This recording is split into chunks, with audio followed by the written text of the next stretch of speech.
Right, here we go. Lord of the Rings intro.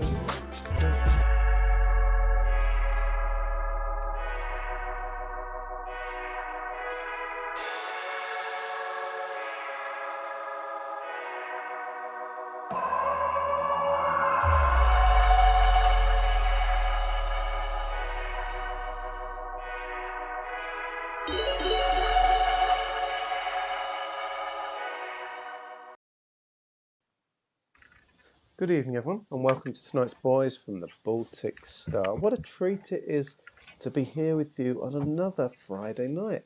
And when it's Friday night and the three of us are all here, then we play our first true love, and that is Traveller. So thank you so much for joining us this evening, whether you're live, whether you're watching back at a later date. It's a pleasure to have you here at our table. We're just going to hang out. We're going to play a bit of Traveller for a couple of hours, maybe. Shoot the breeze, make some bad jokes, maybe a political statement here and there, it has been known, and drink our way through some wine or whatever else it is that we are drinking this evening. Please feel free to hang out for as long or short as you want. There'll be a break at some point where we recommend that you come back with glasses charged for the most important part of the evening, the toast. But apart from that, yeah, stay for as long or short as you want. If you want to chat, feel free to chat. We love our chatters, we love our lurkers. We'll join in with the chat when we're available, when we're not sort of really focused on the game, and then even when we are focused, we will probably join in the chat as well. We've got terrible habits like that. Chat amongst yourselves, chat with us, whatever you fancy. Things that happen in chat sometimes make their way into the story. We're quite interactive. We're not precious about things. Ridiculous things have been named in the past because of chatters.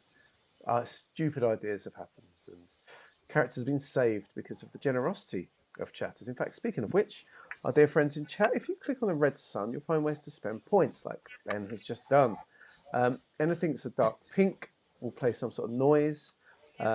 Generally, things that are more expensive, up to 1,000, will interact more with the world. So you can give us a boon, make someone tell a bit of their backstory. Name an NPC so you two can be part of canon forever. Make us talk about something for a minute. Make us hit something or someone. Make Stefan steal something. A whole range of things. But we keep one thing as 1 credit and 1 credit only. And that's I'll drink to that. So if we say something that you truly agree with, or you sort of something happens, you spend 1 credit, I'll drink to that. We'll raise the glass of whatever it is that we're supping on. Take a sip of it. And then carry on from there. So anyway, that is an introduction to how the channel works. But who is it that's in this channel? Well, as you can see, there are 3 of us. I'm at the top at the minute, 'cause it's the easiest place for when the videos overlap. I'm at the bottom, so it's good to be at the top. And my name is Luke. Hello.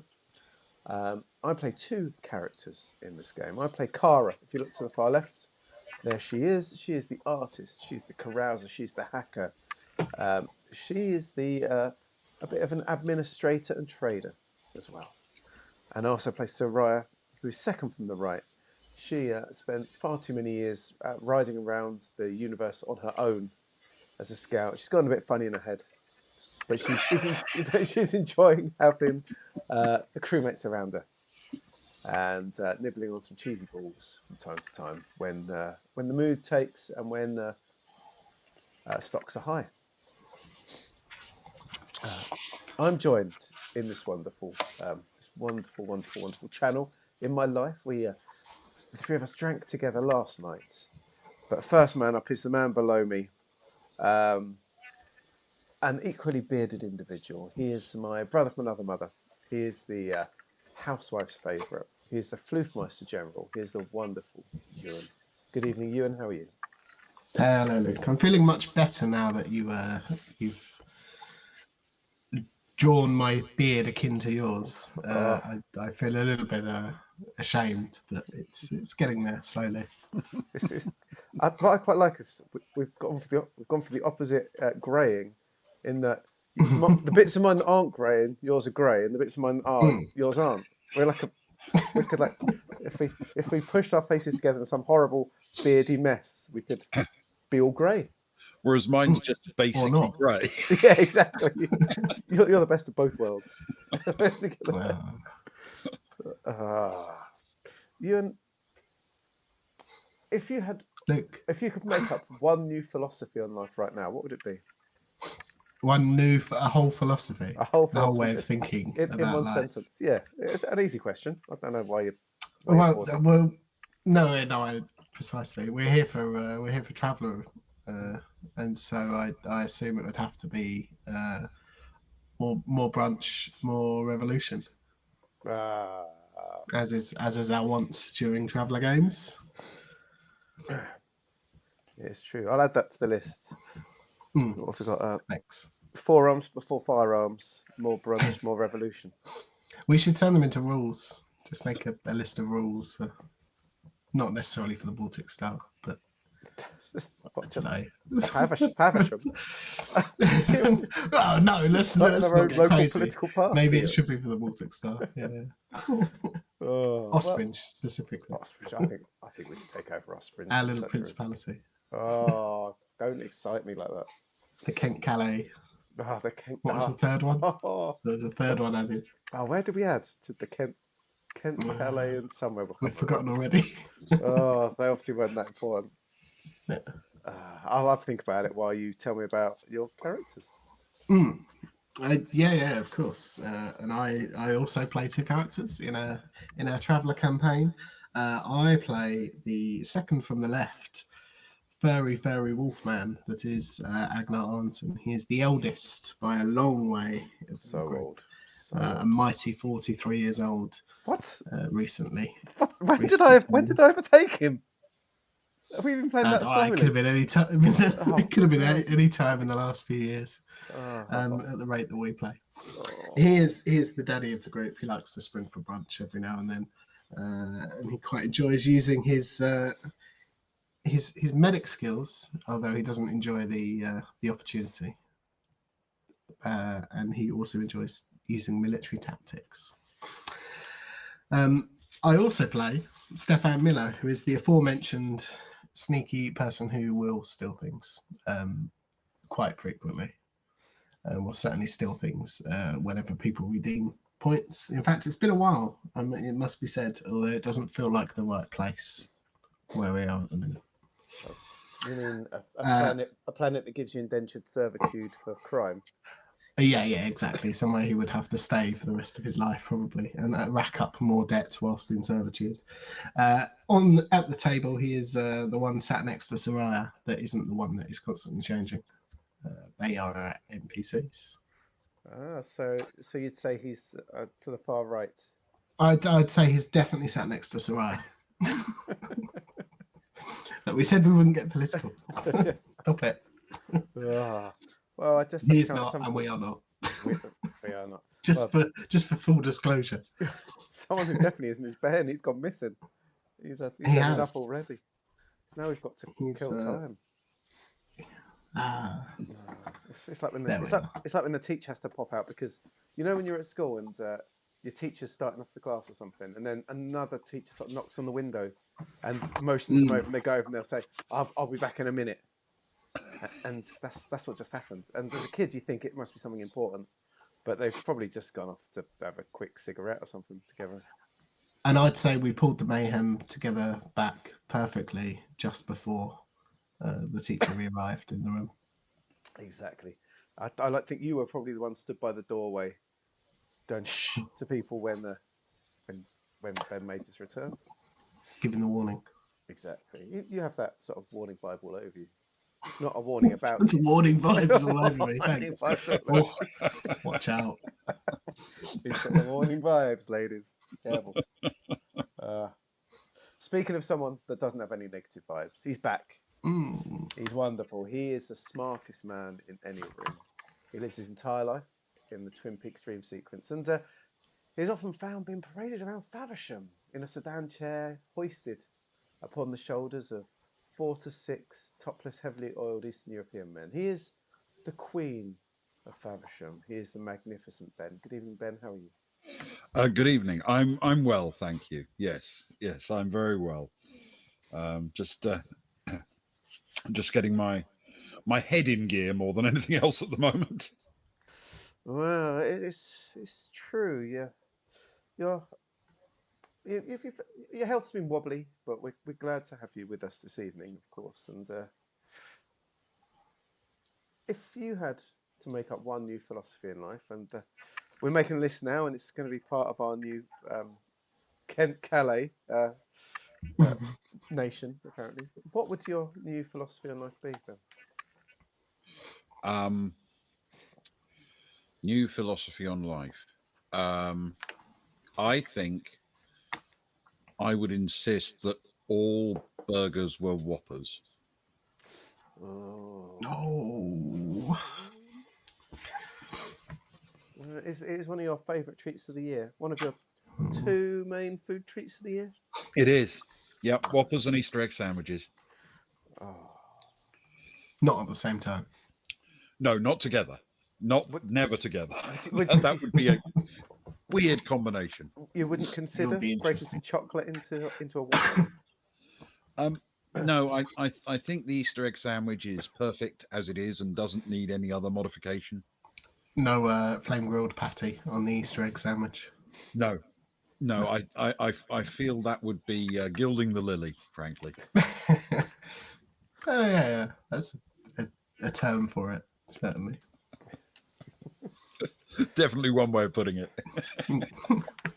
I don't think I've ever asked with your Easter egg. Do you is it an Easter egg that has comes with a little bag of Smarties or a Cadbury's cream egg or anything like that? The actual nature of the Easter egg varies from year to year. The important thing is that it has to be milk chocolate. Yeah. No dark chocolate, no white chocolate, nothing like that. It has to be milk chocolate on brown wholemeal bread with butter. Oh. And then you put large pieces of the Easter egg on one side, put a piece of butter over a piece of bread over the top, and then when you press down firmly, you can hear the Easter egg, of course, crack and break under the pressure. Oh. It is a wonderful moment. I have to say, a piece of butter sounds like my kind of sandwich. Yes. I do like real butter. Yes. So that's how you make it. It is not a complicated dish, I'll grant you. Preparation time is not in the hours, but it is an absolute favourite of mine. Do you slice the bread? Do you eat the sandwich? Is it all in one, like some sort of crazed madman, or do you slice into triangles, rectangles, squares? Well, I have this thing about cutting sandwiches. So if the filling is coherent, like tuna mayonnaise or something like that, I cut it diagonally because I think that's nicer. But if the filling is a bit more loose and needs a bit of holding on to, I cut it straight across the middle square because I think that's easier to stop things falling out. And what if the filling's kind of louche? I don't eat the louche. Sean Connor has just made your sandwich for you.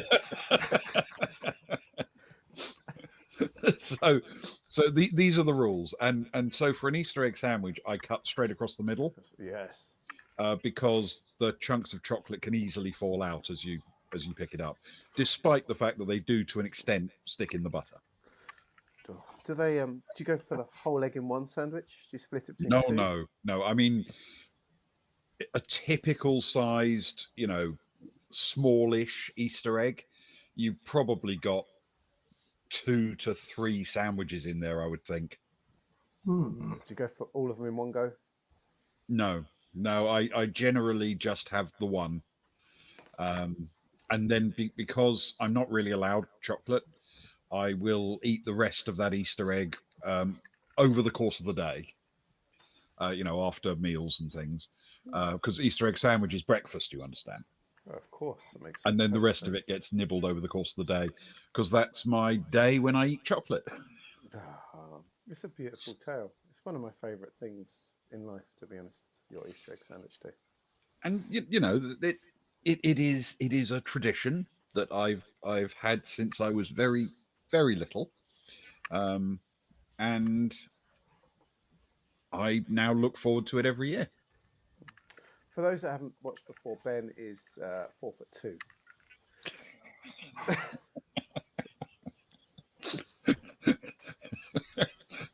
I mean, it's close enough. Relatively speaking. We're all actually standing up and we're next to each other. I haven't just layered our videos. You've only missed the digit. Technically, I'm 4'24".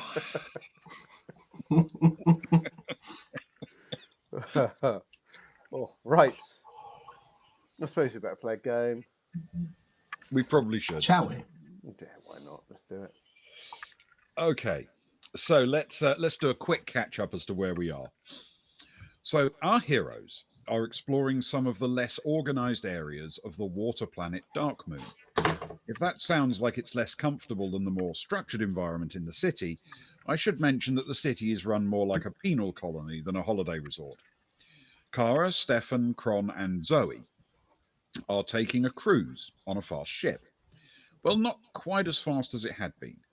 After diving into the depths to find a set of vast carvings on the bottom of the ocean, they had attracted the attention of a large predatory trifid squid.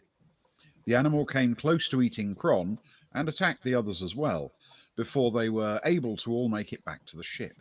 When they set off back to the floating Darkmoon city, however, they discovered that the monstrous squid had wrapped itself around the hydrofoils and was stopping the ship from making much headway.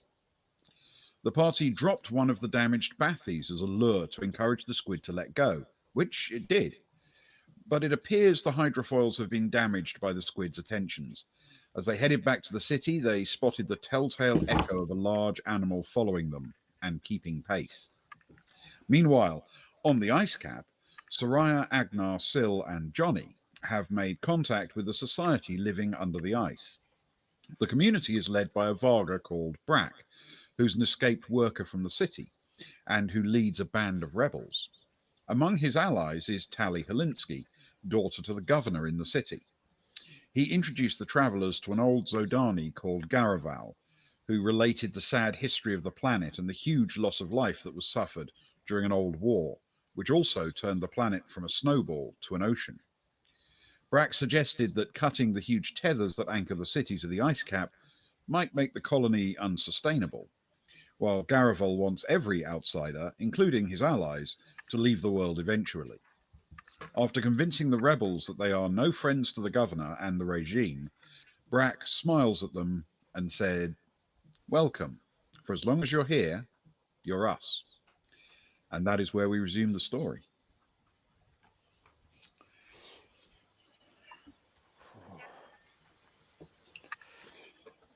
So I think realistically, we have to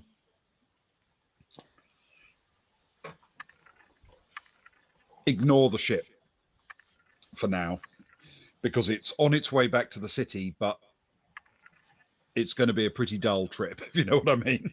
Yeah, for sure. So what we need to do is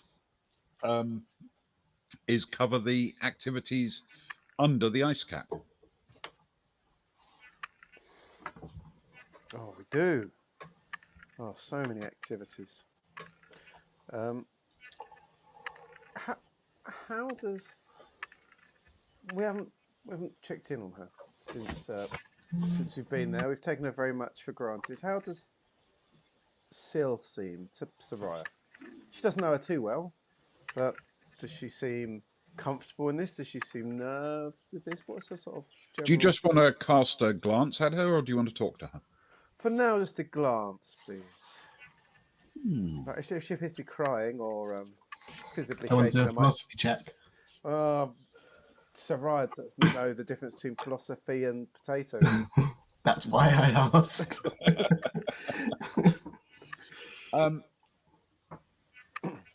Okay. I'm going to suggest that since she's right with you, I'll just give you the impression that would hit you automatically for this one. She looks a little bit wide-eyed and uncomfortable. She's looking around at armed people, at a scary environment. Being under the ice might make her a little bit uncomfortable. You know, she's well outside her comfort zone. is, I think, the best way of putting it.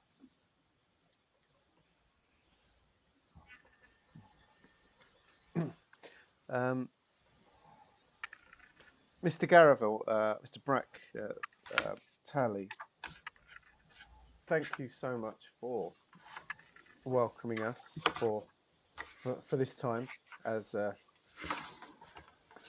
friends and hopefully going forwards allies, at least to a common goal.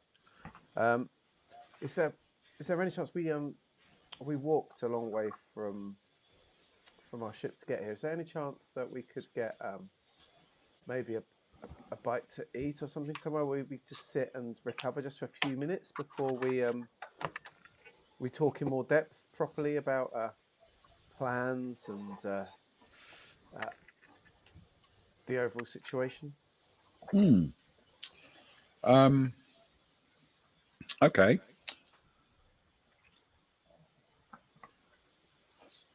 Can you roll a persuade for me with social? Oh no, not social.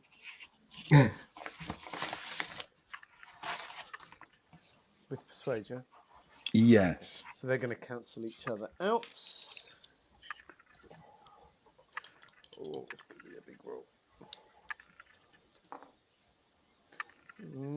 Okay, that is a double 4. Double 4. Okay.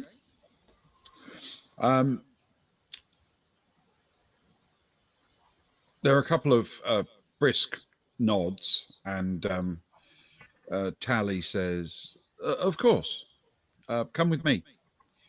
And she sets off towards one of the exits from this large room that you're in.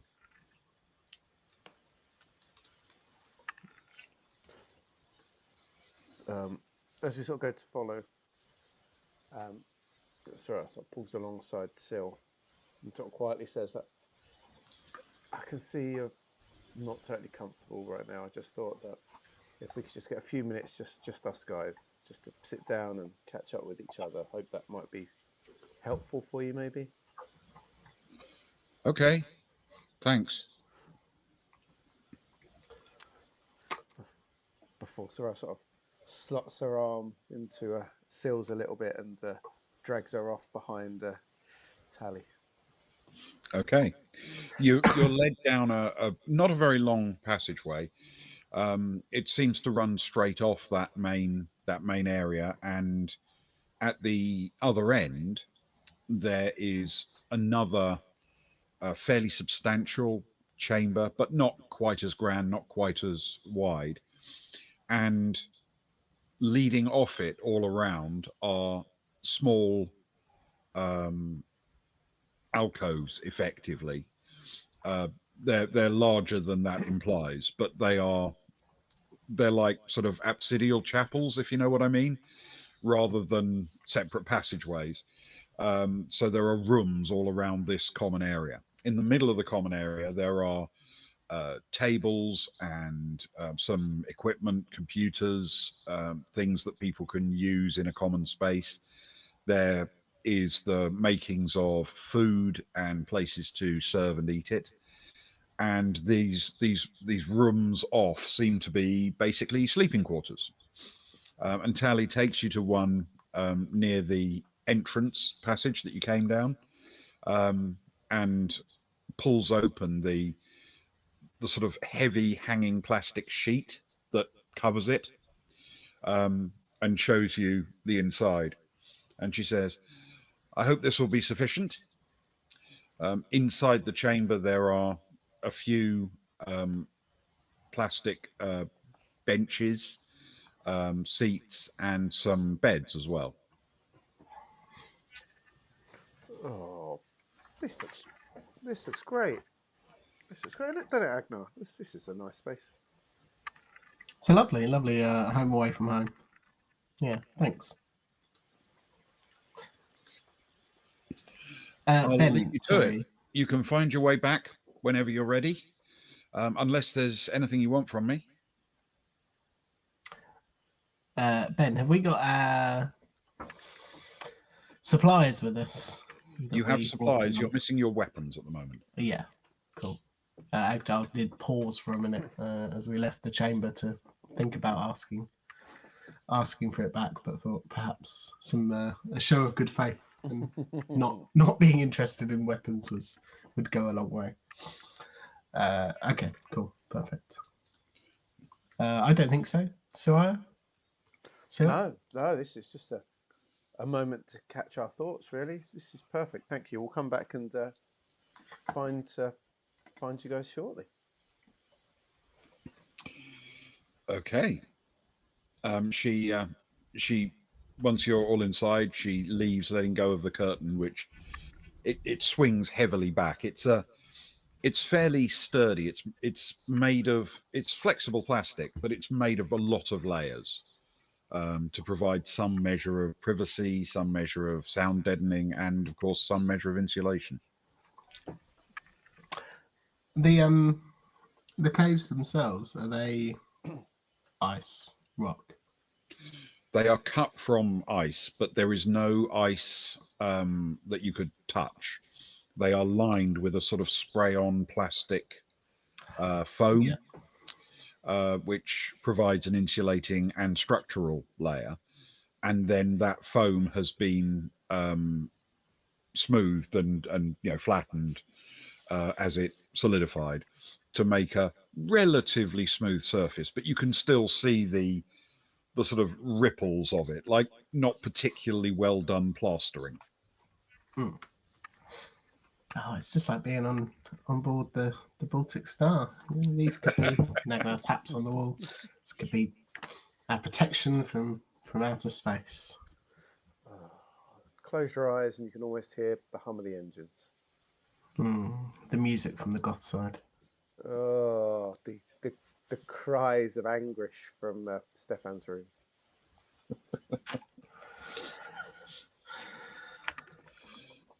Yeah, Johnny has started wandering around the little room, looking at everything and pushing on the wall and looking up at the ceiling.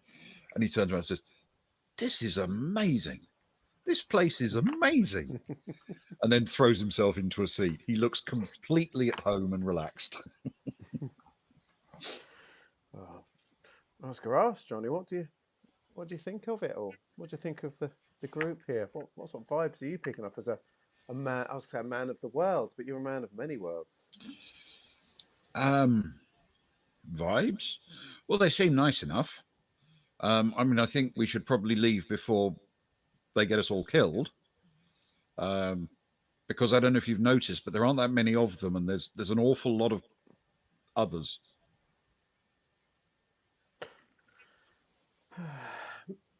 There is, but really, when you think about it, there's not many on the Baltic Star, and you could say we're against the whole universe. Well, not me. Well, not me. I like most of the universe. And everyone loves you. It's one of your charms. That's why we have you along. You're the balance to our energy, outward look on the universe. Okay. And you're really good at greatly appreciate it. Yeah, that's true. That's nice to hear. I thought it was because I was willing to fight dirty. That as well. He looks relentlessly cheerful, despite the fact that he thinks everyone's going to die. He's still, completely okay with everything. You were Johnny. You were both there with us at Osin, of course, and both experienced firsthand what went down there. And Sil, I guess you're still. Well, the fact you're with us is very much the aftermath of that, and the actions of my good friend here. Don't remind me. I know. Me? But anyway, okay, maybe. But that was one thing, right? Yeah, it makes a huge difference, but the death of one man changed a lot in Austin, changed the power, changed the structures, but it was the death of one man. This what they're asking is potentially a lot more, right? She shrugs quite heavily and then says, if you think about what Garaval wants, he wants everyone gone. And that's a big ask. A lot of the people in the city, I suspect, don't really have anywhere to go. It's just occurred to me that there's a rather large ship currently inbound. I mean, I'm not saying everyone would go along of their own free will. I think that's ridiculous. So I'm not saying that the Deep Night would be amenable to the suggestion, but there are certainly people that we've seen there with some skills. I'm sure they're fully staffed, but I'm certainly not going to rule that out, but I would think they'll have probably crewed up with most of what they need before they set off. yeah. I mean, if they take 100, that might be worth having, but that's not going to make much of a dent. And you just know that the 100 they take will be the big man at the top and his lackeys. It won't be the thousands of slaves and workers deep down. Though maybe that's all they need to take. Not for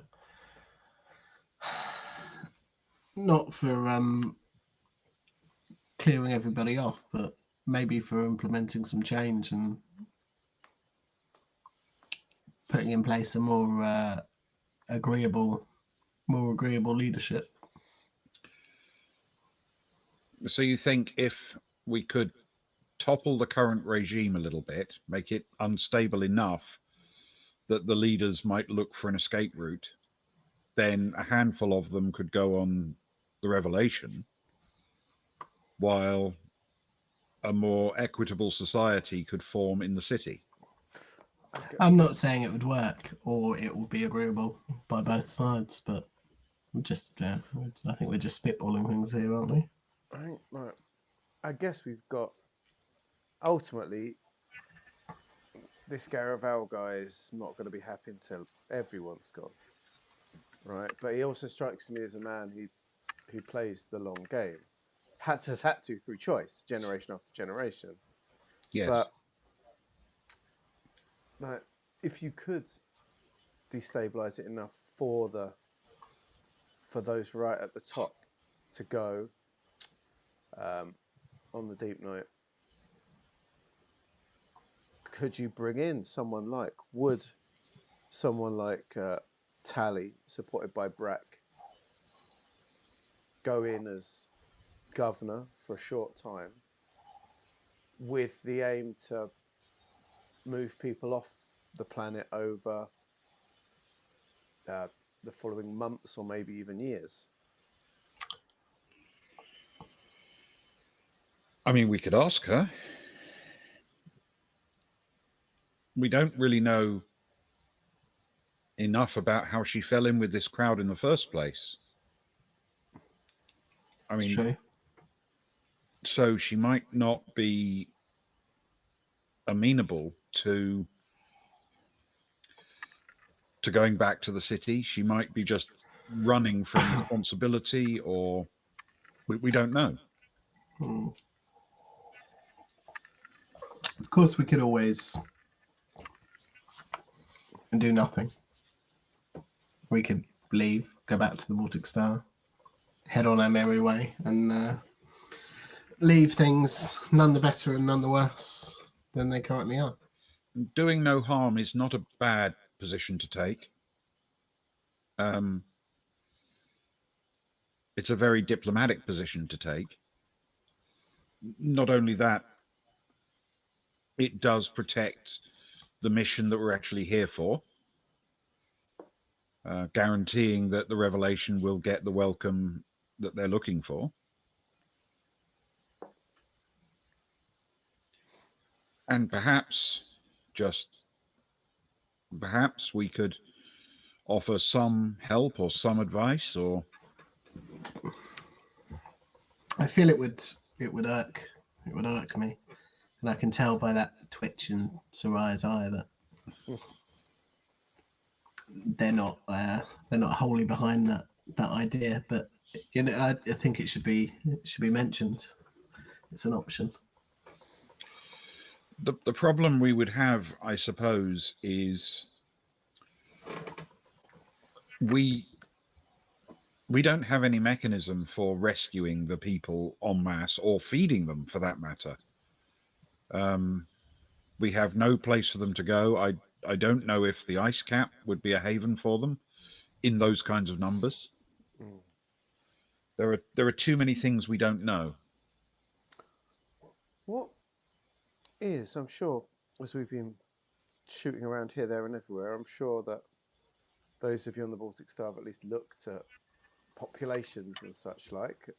How many people are there in this place? I mean, we don't really have a definitive answer to that, do we? It's a lot. And I'd imagine a lot of these aren't even named. I'd imagine half of that workforce are not there officially. Mm. Sure They at least have 104 sectors, right?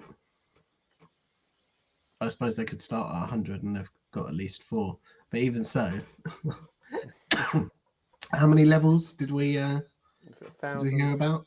1,000 levels. 1,000 levels in the city. That's a lot of space. Exactly. It's million. Are we talking millions of lives here? That just, I know none of us have the experience with civil engineering. I know, Agnar, you've been reading some books and looking at some older video footage and poring over. I swear, plans. I swear, I'm like 2 weeks, maybe 1 week away from getting my my qualification. Have you applied for the online test? Yeah, I'm ready to go more or less. I just need a little bit more practice. If only you knew. It'd be. If only. Like when the cables are gone, are the cables holding this whole place up? When the cables go, does it just sink to the bottom? Is it cut free and become tossed around on the waves? Is it power? Is it? Is it some other key resource that we would deprive them of? I guess we need to find out what their plan, what the end goal of their plan is. Maybe. Sorry, I interrupted you. No, I agree with you. Find out the end goal. Find out what the cables do. You know, they obviously hold in some regard, but what the cables do in that regard. Does cutting it just kill everyone there? Garaval seems massively focused on it being returned to his people, which I totally get. But the cost of all lives in that is a lot to ask, even as your enemy, you know. But especially when the majority of those people are there through what's the word you used? Indebted servitude. yeah, exactly. And don't necessarily want to be there. But and that's it, right? Like maybe you're making things better for them in a way, but you're also taking the choice away from them even more in that regard. But Brack seems open to it. You know, he was the one that pretty much suggested that the city falling would make a difference. He was the one that said about the cable plan. Tally seemed in on it. Perhaps she's the one to speak to. Perhaps she's the one to converse with. But Garaval, I think you'll get his point of view on that, and we know his point of view. Brack gave the plan. Maybe speaking to Tally to see her point of view. I'm not thinking divide and conquer because these guys are all the same side as each other. But to see where she's coming from as someone that clearly lived there for grew up there, her father's there for better or worse. She's more likely to know the consequences of this. Yeah. I would agree. Talking it through with the less extreme members of their group is probably a reasonable way forward. One last thought from me: is there any way to get people out before the cables are cut? Is there any kind of mass evacuation that we could trigger? Cut the cables, topple the city. People are still alive. They're not in a great position, but they are still there. Get 100,000 or 1 million or 10 million people out. I don't know. There must be some kind of. I'd imagine there'd be. Actually, you're probably talking about the same top 100% off the top, aren't you? Top 100 off the top. That would get out first and escape free of harm. Exactly, the ones that could. And that's it at the end of the day. You'd get some of the scientists in that seem all right. Like some of the people we ran into, the kelp lot seem fine. But Tally, sorry. No, I was right. pausing for effect. I wanted to listen to what you were saying. I keep doing it. I know. You're getting just the right time. Got a lot of opinions tonight. We're vibing. We're spitballing, aren't we? And I think we're coming from the same view. I think all of us. Like, Johnny, you're obviously concerned about just the potential for death of us and others. You're friends with the universe, right? As you said. And... Yeah. I always believe there are bad people who need to stop being bad people one way or another. But an awful lot of the people, even the people who are not necessarily on the good guys' side, they end up there because of circumstance. They're forced, manipulated, There are a lot of people I knew on Osin who were, hoodlums, but they didn't set out to be. They didn't want to be hoodlums when they were kids. Just fall into it because that's what the system requires, I guess. And still, the look on your face suggests you're not willing to take 100,000, 1 million, 10 million souls with you back to the ship, like their deaths on your conscience. If we have to walk away to preserve the lives, we should walk away. But if there's anything we can do that would lead to real change, I would support that. But it's a very diplomatic answer. But we've got to make sure that whatever we do doesn't make things worse.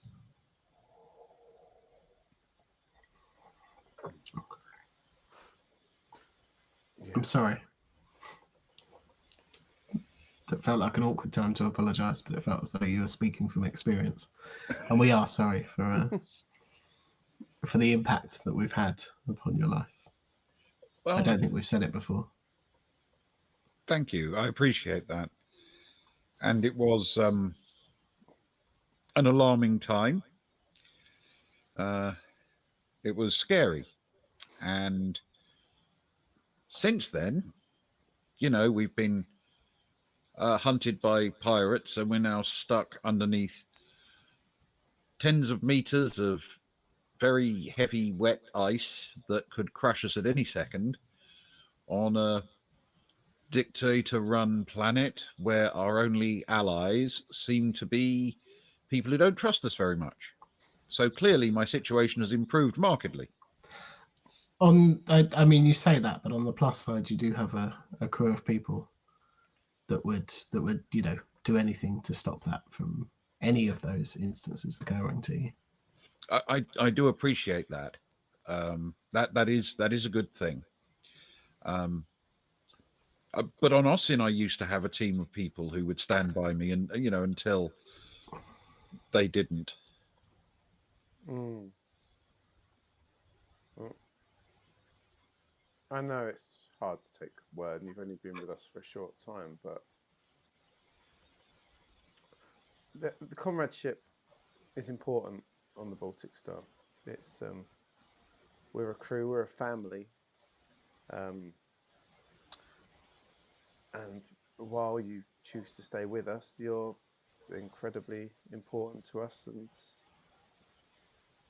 whenever you'll learn that whenever we go to do something that could potentially be dangerous, we we only ever assume that myself, Agnar, and Cara and Stefan will step forwards. The four of us have been together a long time now, and it goes without saying. And we only ever ask for those to join us who are willing to do so, and we never question those that aren't, and we never question or think anything of those who didn't sign up for such things, who want to stay on the ship and don't want to get involved in such things. And if we do decide to affect change in some way after talking to Tally or whoever, we would only ever involve you in things that you felt comfortable in. And if you felt most comfortable back on the ship, ready to go, with the old engines running, we're just as happy. I'll do my part any way I can. But if you'll take my advice, tread carefully. And I think that's why we're going to want to talk much more than we act for the next few hours, Agnar, I think. At least. Mm. And this is decisions that the whole crew will need to know about, I feel. And make, I think. I think so. And I think we both agree, Sil. We would both, and I'm speaking for Agnar here, now that we are Team Sagnar, of course, I feel I can. I think we both agree that we would rather walk away to save lives. And any decision we make is to effect change for the better.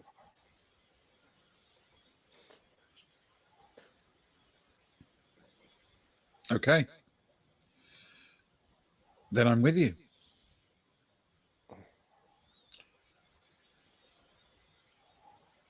Johnny, you in? He sort of suddenly snaps his head around because he hasn't been paying that much attention. and then he goes, "Yeah, what? Who?" Cool, Johnny's in.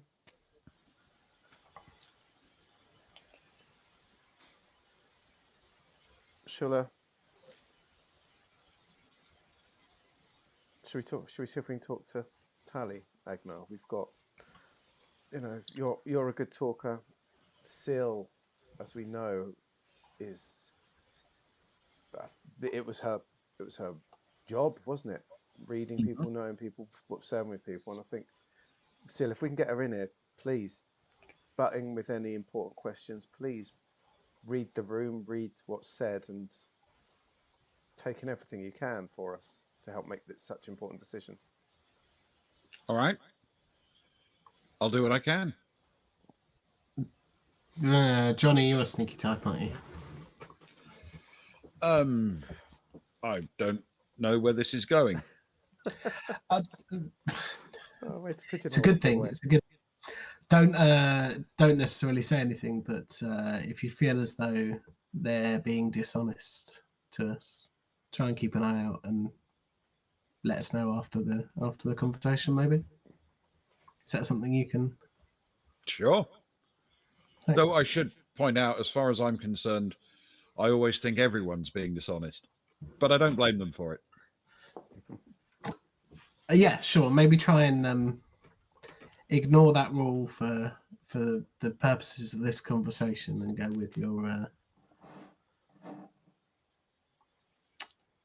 with your experience of people being dishonest. All right. Give an honest read of a dishonest person. Oh, I think I'm the most dishonest of the lot. That's why I gave this job to you.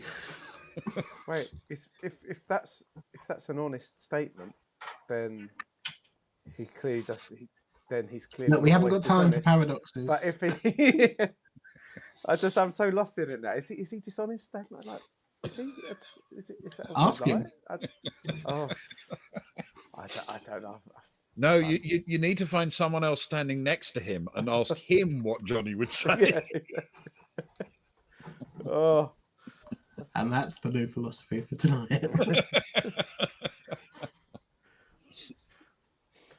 if you lock Johnny in a box, is he alive or dead? Angry, I suspect. Yeah, he strikes as a man that doesn't like being locked anyway. Shall we see if we can get Tally on our own? Yeah. It's invited to our humble alcove. Is that the right word? Is that what Sure. Let's use alcove. the alcoves? Is the alcove? You're a man of words, Agla. Oh, Schmooze. well, Schmooze. You just used the word alcove, which I liked.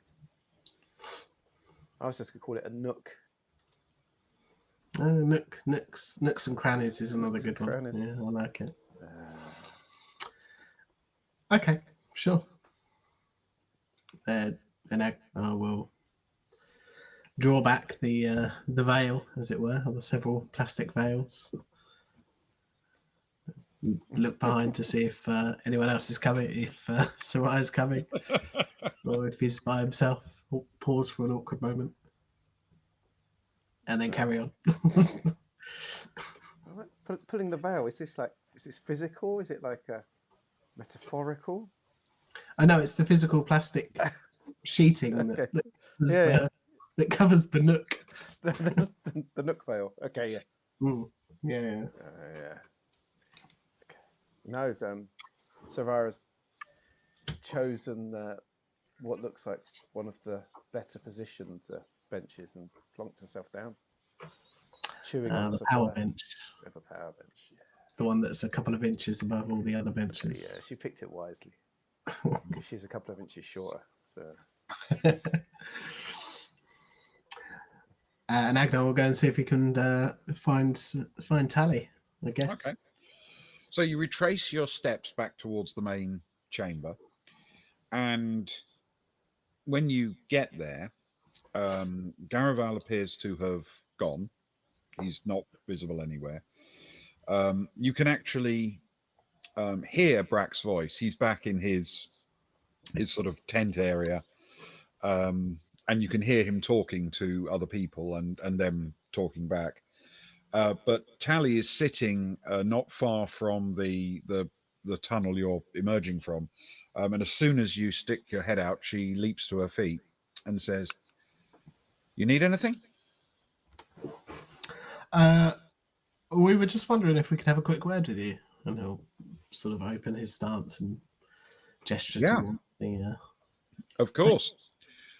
She picks up a sort of satchel that she has with her and follows you back down the passage towards the alcove. And once you're all inside, she pulls open the satchel and says, "I thought you might like something to eat," and hauls out these little small parcels of steamed fish wrapped in kelp leaves and small sort of meatballs. This strikes me as stuff that certainly that we didn't see. I don't think Soraya back in the city. Oh, this looks great. This steamed fish and meatballs. This almost looks as good as if another channel was raiding you. That imagine. And only that would bring such joy to me right now as these parcels of steamed fish and meatballs. Imagine maybe an old pirate suddenly turning up at your front doorstep and and his crew. Wouldn't that be amazing? With an infinite amount of monkeys. There's so many monkeys. It's getting surreal, I think, all of a sudden. We'd need a lot of fish to feed the infinite monkeys. We would. Still, if we were full of such people, we'd be very welcoming and glad that they were with us, I feel. Most definitely, most definitely.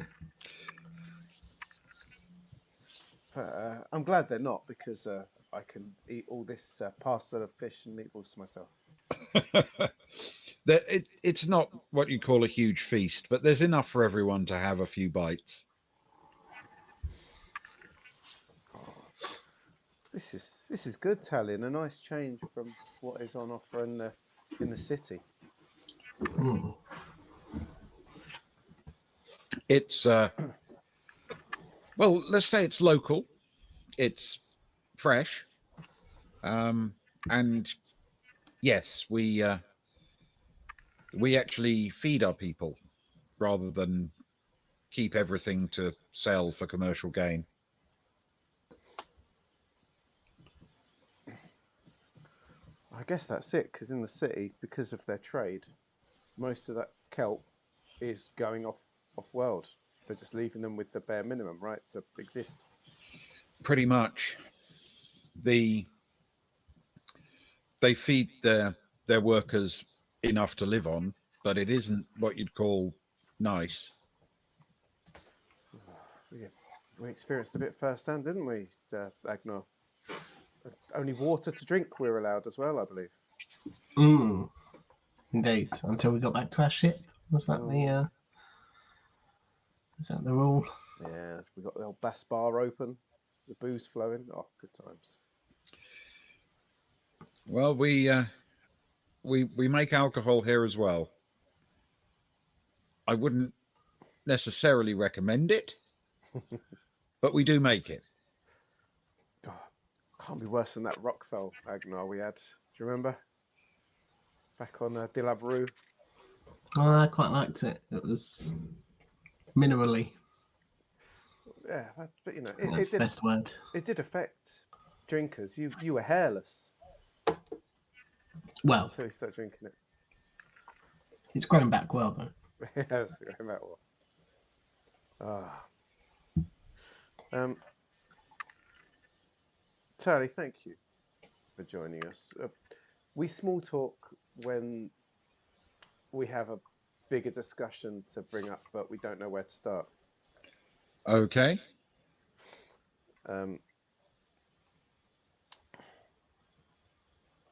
Your father is the leader, the governor on the city, right?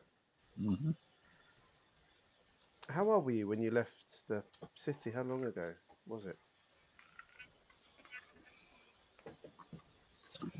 In total, I've been here for about a year.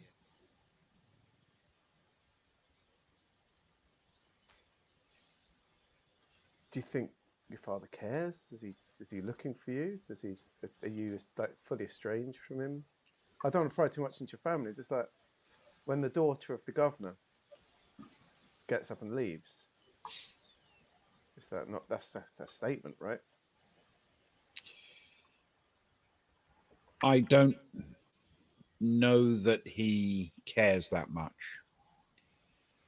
I could be wrong, but I didn't come here by choice. And when I was first here, I was very keen to leave. And I spent quite a long time, waiting and hoping for someone to come and get me and take me back to the city. But nobody seemed to come. Were you taken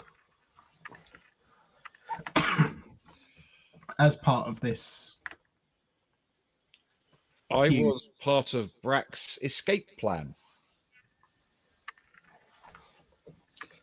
A hostage, you might say.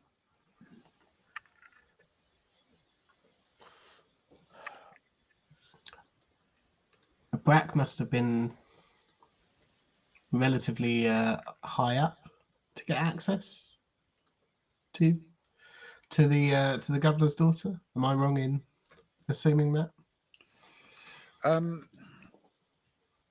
You mean in terms of the levels in the city, or in Of terms of some his own station rank? rank, but I suppose both Brack potentially. was a supervisor who had developed skills with flying and operating machinery, and he operated a shuttle. Now, the shuttles obviously are limited by air traffic control, and the cities have weapons. So if you fly away from your assigned course, there's always the danger that they will shoot you down. His escape plan wasn't all that elaborate. He gathered a few people on his shuttle and waited until someone who they wouldn't want to kill came aboard just looking for a lift from one level to another. And then he, came here. And he was right in the sense they didn't shoot us down. So it was sheer dumb luck that the important person was you. Yeah. I think he's always told me it could have been anyone. He just needed someone who was senior enough that they wouldn't want to shoot down the shuttle. I assumed they kept you then in decent conditions, and at some point you you grew to understand their position, their goals. You didn't openly wince or look upset when they talked about their plans for the city. When I first got here, they didn't know what they were going to do. They didn't know how they were going to live. And it wasn't very long before, wandering about, they blundered into Garaval's people. And up until that point, they'd basically taken the shuttle and covered it in some snow and were living in that, which I can tell you was pretty crowded. And once they found that there were people living under the ice cap and they could, share their living space, they didn't really need the shuttle anymore. But I decided to stay in it. So I carefully cleared away all the snow from the top. I don't know how to fly one, but I thought, you know what? I will sit in the shuttle and wait until someone comes to get me. And nobody did. Nobody even came looking. So after a while, I thought, this is not working. And I went and joined this lot. And I started to hear the stories of people from the city and people from the ice. And after a while, I felt like my eyes were a bit opened to a side of life I hadn't seen before, hadn't really thought about before. And eventually, I decided to stick with them. Garaval's ultimate aim, he said, was for his people and his people alone to have the planet. What's his goal for like Brack and yourself and the others from the city that it seems very much he's happy to ally with, but as he made it sort of clear to us, it's for a time. It's not part of his full goal. It's difficult when you talk to Garaval. He's carrying a great weight. But I think his simple aim is that all of the off-worlders eventually leave.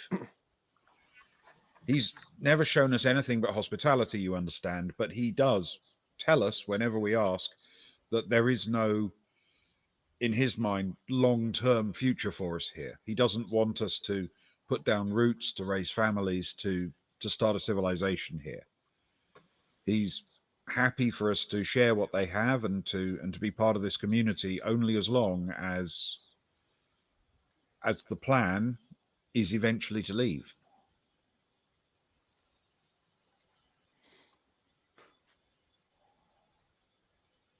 The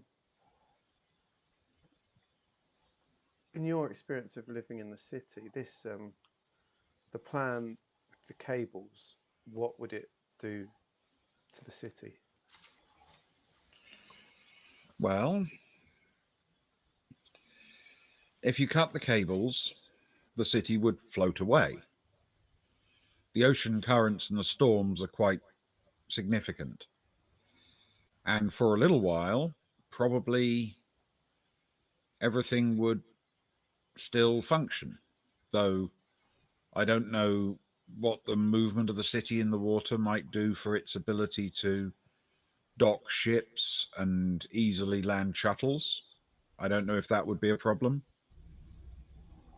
But ultimately, of course, it would probably drift into the equatorial zone.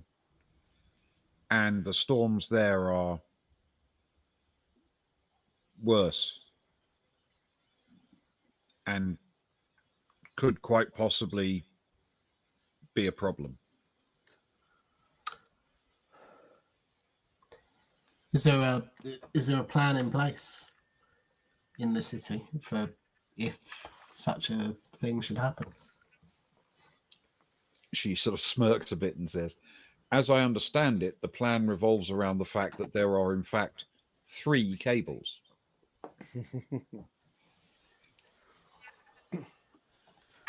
And there's no fail-safe if they should all suddenly not be there.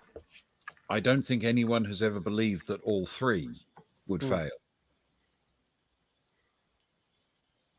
How many people are on the city, Charlie? The total population? Yeah, I guess we know that there's probably unofficial slavery going on and people that are there that aren't in the numbers, but what? Yeah. Approximately 7 million.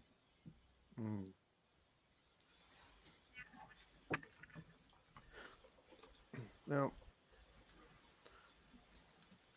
Garaval's ultimately not going to be totally happy until those 7 million are gone, you guys are gone, and it's him and his people, the original people, right? Mm-hmm. He can put up with you and he's happy with you while you're working in a common goal, I suppose. But the aim of that is the progression of the common goal. I think that's a fair assessment. To him, it would make no difference who was in charge of the city. Maybe people that left provided his people with more freedom and stuff. That would not be seen as good enough for him, I suppose. I don't know to what extent he would trust any outsiders, even those who've shown him no hostility. Trust comes hard to him.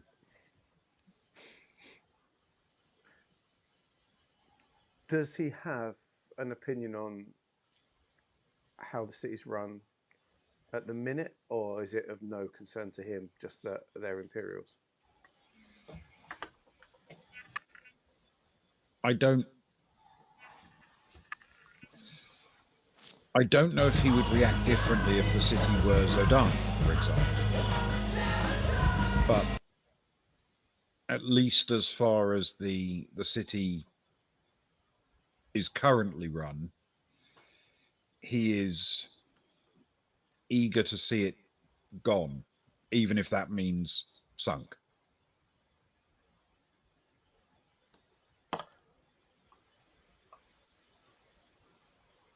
Are there many families living in the city? Is that a part of the culture? Are people born there? Do people? There are some families in the city, mostly in the upper levels. Some of the sort of true employees have their families here, but it's a working environment. The majority of the labourers, they're more sentenced here than colonizing here.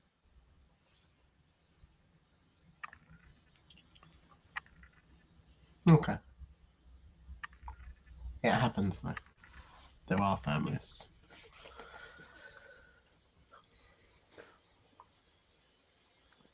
The city that we experience there is you grew up there, right? And yeah, you had a position, I guess, that meant that you could spend most of your time around the higher levels and pop down as needed. Mm. But the situation there, from what we can tell, is pretty bleak for some of those 7 million, right? To a level that I never saw when I lived there.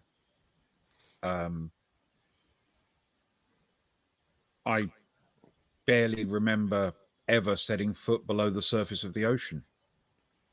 I think everywhere I went was above the surface, and on occasions I'd go down as far as the docks for the boats, but I think that was as far as I ever went. And from what I've been told, the worst of the city is below that, much of it a long way below that. Yeah, we went down when we got here. We went to a random floor, didn't we, Agnar? Do you We remember did. that's below the sea level, wasn't it? And, it was pretty bleak down there. The workers being forced to just non-stop move things around, like the whole "work harder" and levels kind of slogans. It was very different down there to what we experienced in those first couple of floors, right? Where I lived was on the very top floor. Mm. I had windows that looked out over the surface of the city itself, and to the ocean, and to the center of the city. On really nice days, you could step outside and walk around on the top. That's not every day, you understand, but there were times when you could. And that sense of fresh air and open space and light. Well, you talk to Brack and he'll tell you that his life was quite different. Were you? Did your father raise you and educate you in ways of leadership, of administration skills, such as that, as a potential to take his role when he passed away? No, my father had a different idea for me. An old friend of his who works in a facility on a nearby planet called Diana. Is that the planet or the friend? The planet. Now, is that spelt like the girl's name? Yes, but with an H on the end. Okay.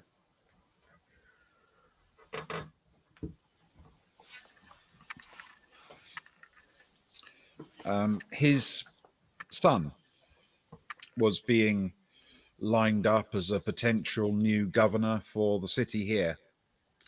And my father thought, to entice this young man over, it would be nice if he had a bride waiting for him. You say facility, a similar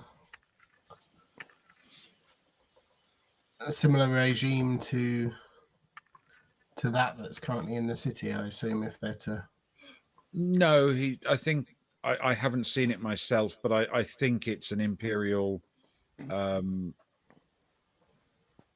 military maintenance depot or something. With similar governance. I'm not really aware that there is any governance on Diana. Okay. No, that seems like quite a quite a step for them to make, I suppose.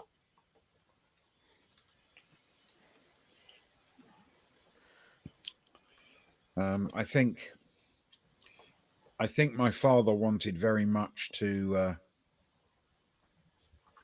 entice this bright young man to come over and take over running this place so that my father could retire to somewhere less bleak and stormy and live high on the money that his shares would raise for him.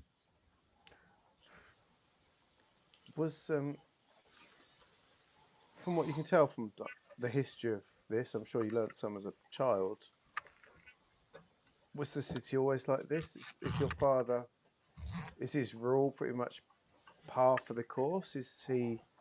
Has he worsened the situation? Has he improved the situation? Is he funneling all the money into his own personal, savings? Is this a system bigger than just him, for example? My father has always told me that when he came here, the city was poorly organized, inefficient, and he has made it much more efficient. I couldn't really speculate exactly what that means, Yeah. but I have my fears.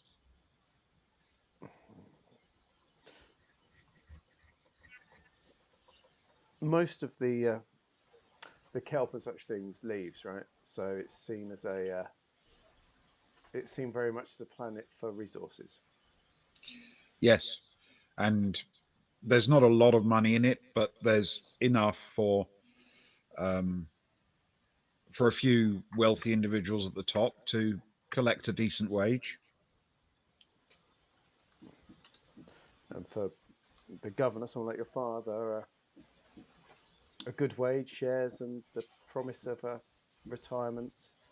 I guess the quicker he gets the money, the quicker he gets things up and running, the quicker the retirement, I suppose. So it's in he would want as much efficiency as possible for his own future, I suppose. I think he'd want efficiency, and I think he'd want to appoint somebody who kept everything running very smoothly.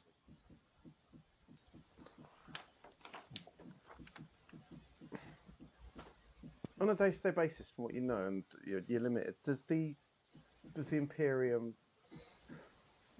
take much interest, or is it merely they don't really care as long as the ships are filled when they bring them in?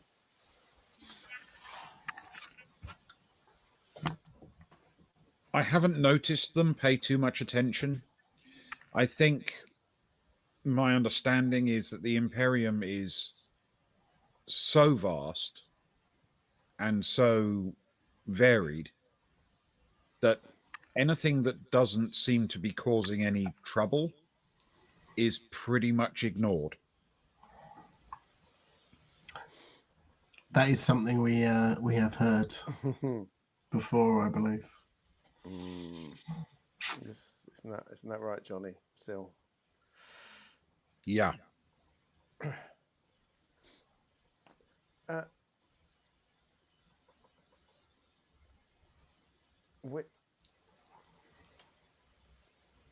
I guess, a friend of ours talks about something called laying cards on the table. I think that's right, Agnar. Something about, I don't know if it's to do with I don't know what it is, collectible card game or something, maybe. Mm-hmm.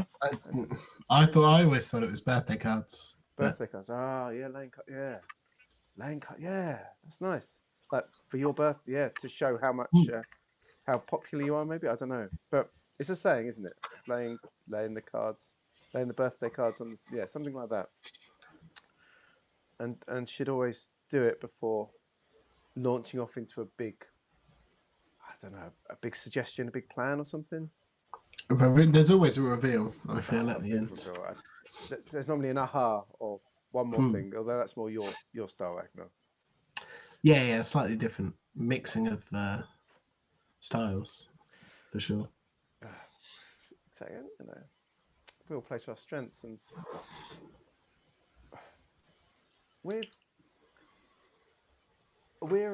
I think you could say we're a ship that longs for those who need a better life to get a better life.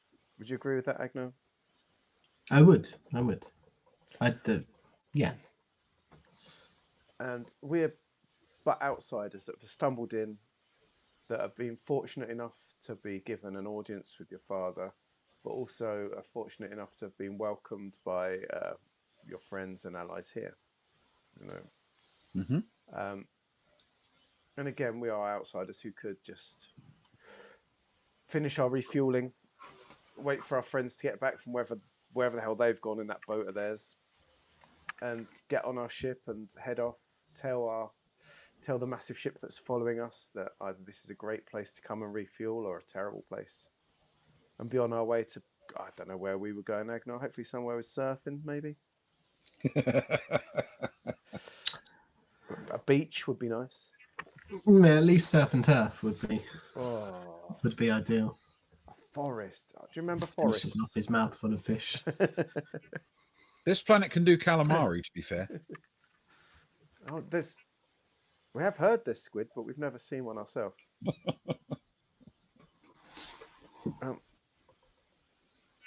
We just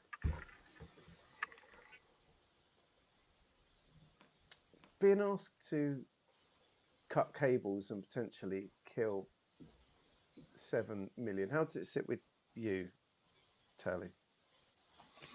Between people, I guess, between us. Brack is angry. Can you roll a persuade for me, please, with intellect? Can we both attempt it, please, as we're part of the conversation? Yes. Thank you. And in fact, I'll let Syl have a go as well. Ah, fantastic. Since she does have a little bit of this.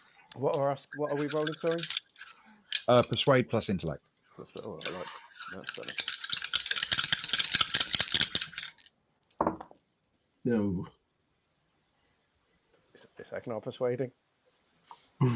He's not that persuasive. Oh no. It must be said. Minus a 6, sorry, plus 1, plus 0, for a grand total of 7. 7, okay. 7 plus 1 is 9 from Soraya. Okay. That's why I'm glad you said intellect and not social. I feel like we're all on a level at the minute, so I would have preferred social. Yeah, you would have. It has swapped. It literally swapped the other way. Yeah. Here we are. Here we are. You didn't get to do the. Don't you know who I am? Don't you know who I am? I don't think it works. I don't think this is the right place for it.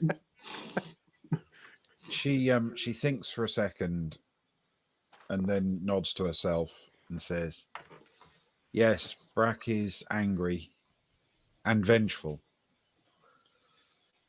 I worry he might go too far." And that's where we'll take our break. Oh, yes. Ooh. I know, right? Ewan's dice rolling is loud and exciting. I like it. Oh, sorry, was it? No, I love it. Is it too much?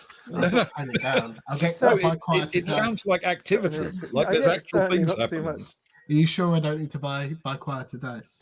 Because I'm Just get some all dice. up for buying more Get dice. some dice silencers, little rubber bits for the corners. On a flip side, that is the first time in an hour and should I say 20 minutes? Is that realistic of role play that we rolled dice? I love it. They're my favourite sort of sessions. Yeah, So good. We're rolling them far too often right now.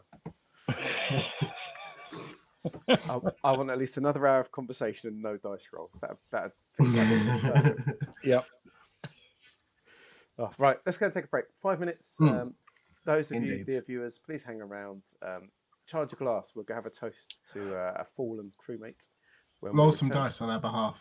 Oh, yeah. Just warm them up. Exactly, Spinman. It's perfect. I'm going to top up my wine. Go to the loo maybe, and we'll all be back in a few minutes. Let me get the break set up properly. There's the graphic, but I need to get the music. Hang on. Oh, there's the Push some music. buttons. I'll push some buttons. I could just set up the music there, but I quite like it. The music's on. Now I'll just mute it off. Their music. Oh, we made it a bit. Right. See you in a bit.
Hello, dear friends. You know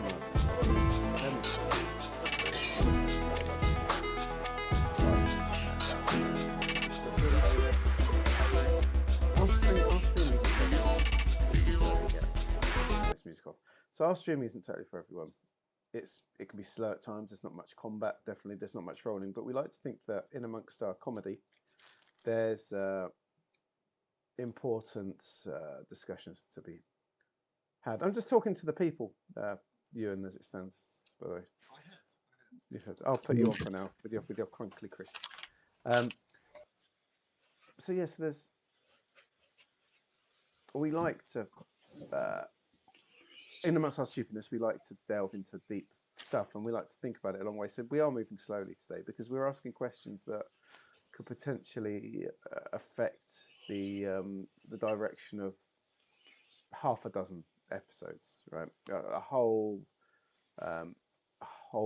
direction for a while, and I think we're people that are very, I say, very revolution led. We're not. The characters are. We're people that are very right on in what we see about things, and Ben is wonderful at setting things up, and he has done a lot of times in the past, and so we like to spend Very time in making these decisions. And I hope that you, dear viewers, find some interest in our discussion of such matters and how we're trying to work out where we fall. You know, I think you would agree, both of you, that for us, whether we made the right or wrong decision in Austin, it seemed much more black and white. Whereas this one is complex, and I think where we fall might not be where we thought we would fall yesterday. But we're putting things in place, and it's going to be fascinating. And we're going to do the toast now, and then run another 20 minutes or so.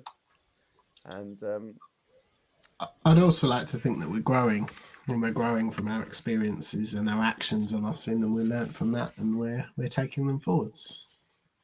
I think so. For a cheesy, bouncy channel, we get quite deep at times. It does happen. Almost 16,000 meters, wasn't that there? In fact, we did go beyond that because that was 12,000 that they wouldn't come back for you. It was something along those lines. And they didn't. We had to look after ourselves. So deep. Anyway, I suppose we'd better return. So let's take that screen off and let's put the most important graphic of the night on. Where has it gone?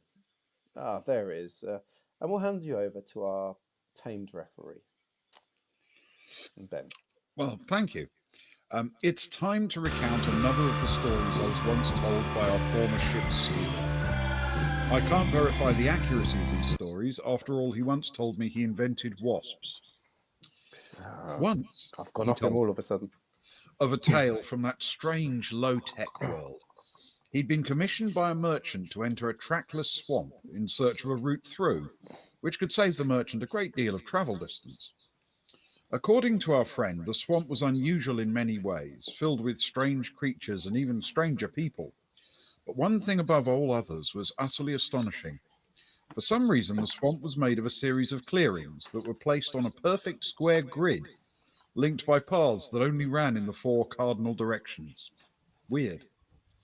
So he set off to find a safe route through and found that one was possible, in theory.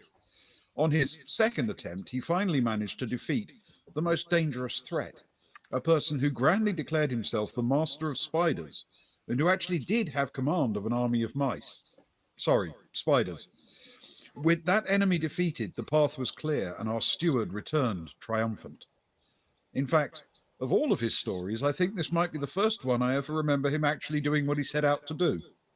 Still, when I face a threat like a dangerous mouse or spider, I still fondly remember the courage and camaraderie of our faithful former ship's steward, and it is in his honour that I ask that we take a moment to raise our glasses and toast to the late, great Greyhill Bast.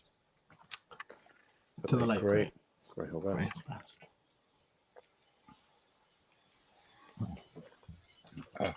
To Greyhill, Spurs to Greyhill. Spinach. Scotch Fantastic. is even more delicious when toasting Greyhill Bast. So we return to the conversation, I imagine, unless you are done, of course, which I suppose you could be.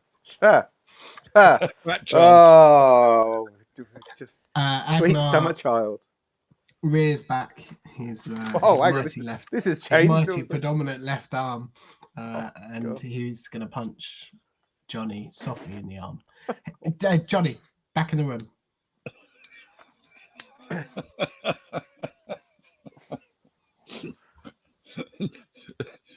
How hard are you hitting him? Not painfully, just playfully. Okay, all right. Varga playfully or human playfully? Somewhere in between. He's Not using your he's- natural claws. No, certainly not. No, certainly No not. actual maiming is planned. No damage is planned. Just Well, then in that case, Johnny will not attempt to make you actually roll an attack. And you can I know, and I'm gently glad of it. punch him on the shoulder. And he glances at you with sort of one eyebrow raised. You look like you were somewhere else for a moment there. I don't know. It seems like I missed the ship. I think we can all, well, most of us can relate. It must be said, Tally, that as much as our good friend Johnny here misses the ship, he was in awe, I think, somewhat of our surroundings not too long ago. He grins immediately and says, "It is just amazing what you've done down here." And gestures out towards him. And Tally says, "Yeah, I can't really take any credit. It was pretty much all here, or at least the technology for it. The cold sinks are clever. The big holes that go down into the ice, that take the coldest of the air and put it at the bottom of a big pit. You can lower food down there and keep it very, very cold. And it means that the air in these tunnels stays reasonably warm. I think that's very clever. The plastic stuff is actually made from kelp." That is impressive. Where do you get the kelp from, if you don't mind me asking? I mean, presumably the same place, but how do you get the kelp? I haven't been involved myself, but the Zodani group here, Garaval's people, they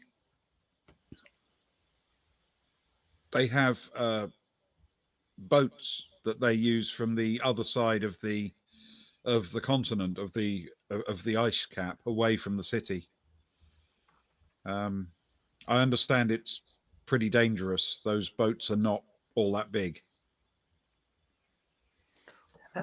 How big is the continent? Sorry, just to go off topic a little bit. Good question. That. Interesting. The ice cap is of the order of 100 kilometers across. How many Zodani would you say there are? I have no idea, and Garaval has been very unforthcoming. Would you say Garaval is a man with a vision? You can see why he's seen as whether a leader or a shaman type or a speaker, an elder. Do you think he speaks for all the Zodani? Do they all hold to the same certainty of him? Are some willing to live alongside the Imperium, or do all follow what he says? I think, though, he gives the impression that he is the man in charge. I think he is only really in charge of this local community. I haven't seen any of the others, though, and Garaval is very opposed to us traveling more widely.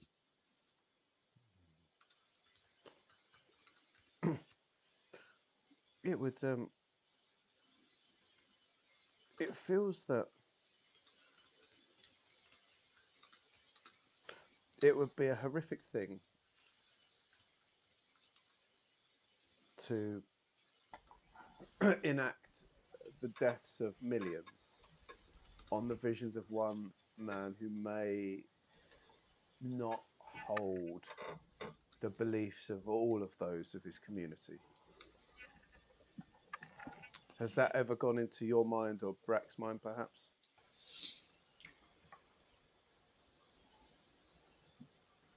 It is my biggest worry that Brack's anger will make him do something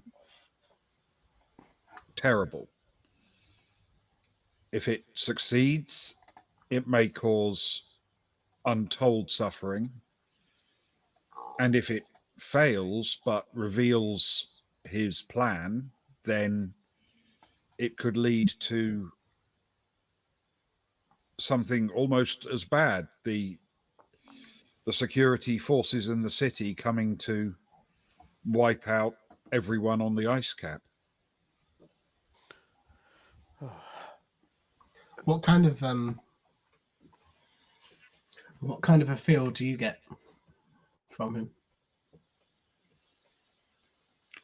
I've tried to talk to him about his quest for vengeance. He gets very short with me when I do.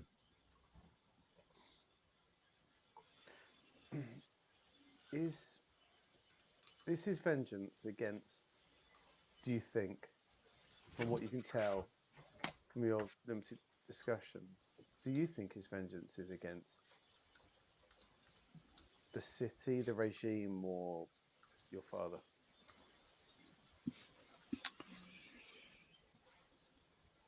I think his original anger wasn't personal. I think it was the regime.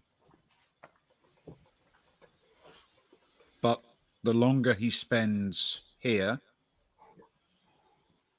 the more he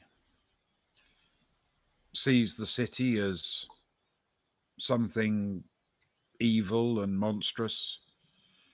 I think Garaval's words have focused him in a different direction. He's just so angry.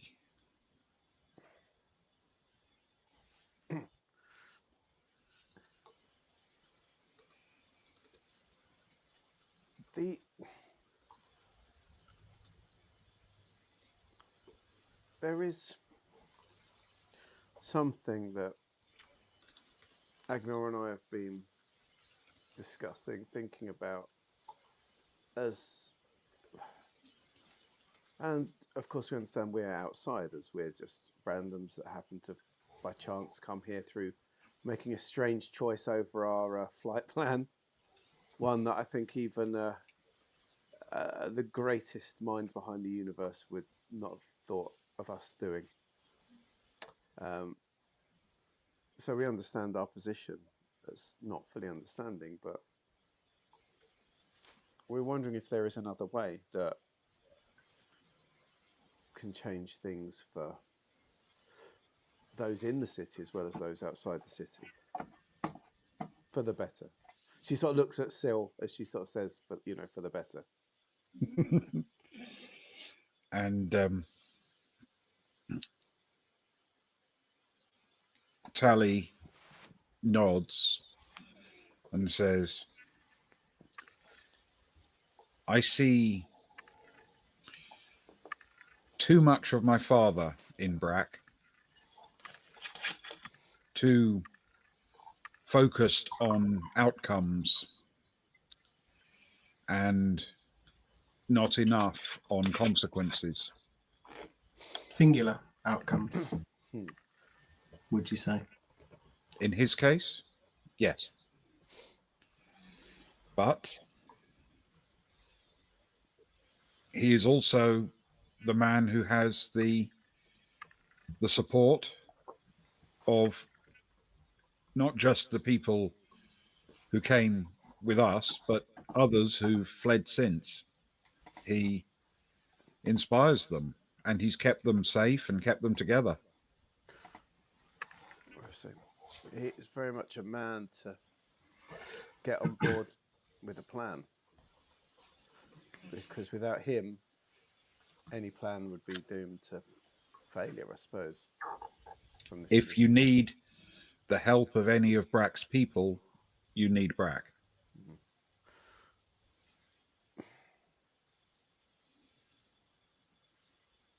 Turley, you seem like you don't have the anger. You've seen both sides of things. Could you ever see yourself as a governor, as a leader?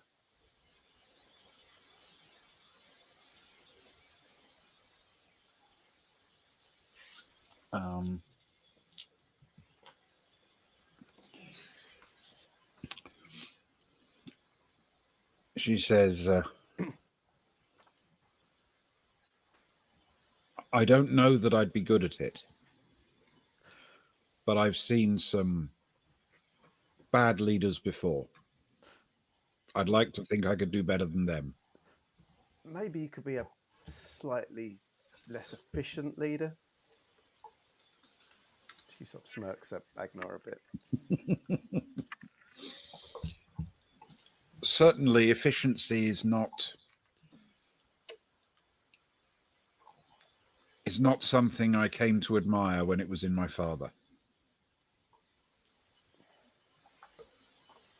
I wouldn't.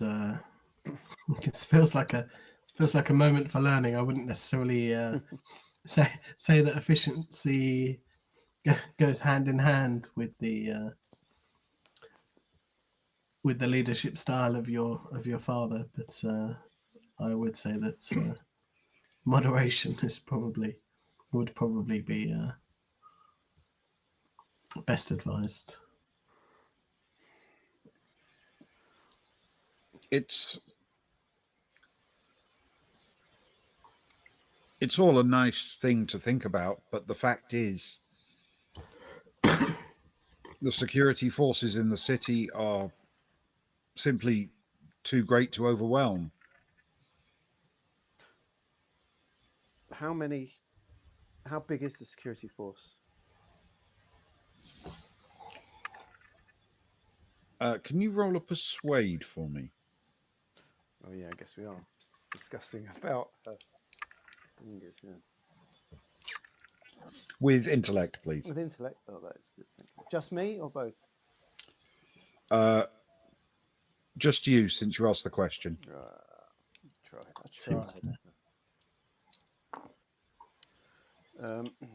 6. Hang on, tell me what my plus is. +2. That's 8 with pluses. Okay.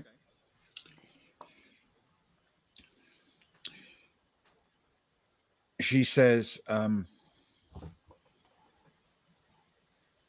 the Guardians, armed police, maintain order. They are a direct report to my father. And there are thousands of them. I don't know the exact numbers. But they're not the only ones you'd have to worry about.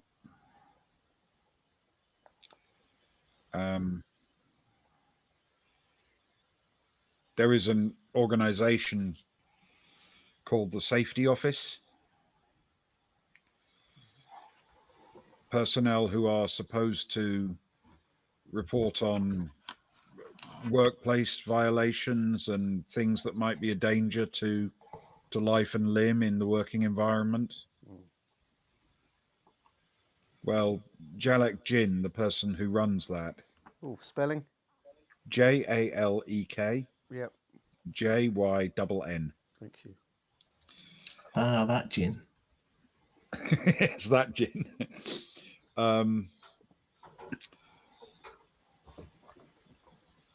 I know him a little. He's a close ally of my father's, and I've never believed for a second that those people are really dealing with workplace safety. I think they go everywhere, ask questions of everyone, and they are really part of the security apparatus. Almost like a secret police. That kind of thing. And I don't know how many he has under his control, because in order to carry out their alleged duties as the safety office, they keep secret who might be one of their informants, so that people can't, get away with reckless behavior because they don't know who might be watching. But that's also a very good way to make sure that you don't know who could be a spy. Can control what you say, control what you think. In your opinion, if your father was to find himself no longer in residence, or were to find themselves off-world, that would be the person who would be best placed, I suppose, or most likely to fill the void. Can you roll a persuade for me, please? Oh, Well, With intellect. oh, not particularly happy to be openly talking about this not this with his particular military individual. tactics. Worried that we're spies. Oh, indeed. That's not bad. Luckily, that is a 10 plus the mighty 0 of the intellect of Agnar, but a +1 for persuade. Okay. She thinks for a moment, and then she says, or worse, Paulina. Spell him. Polina. Who's Paulina? I don't know her, only by reputation. She's like a sick joke among the people who live in the upper levels. But I don't think people who live in the lower levels would find her funny. She runs I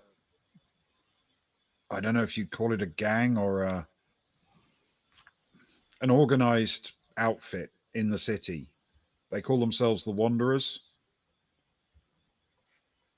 And Paulina is, well, she is a famously brutal killer. Every now and then, someone who crosses her path ends up being found in horrible situation, murdered and tortured. An actual person, or more of a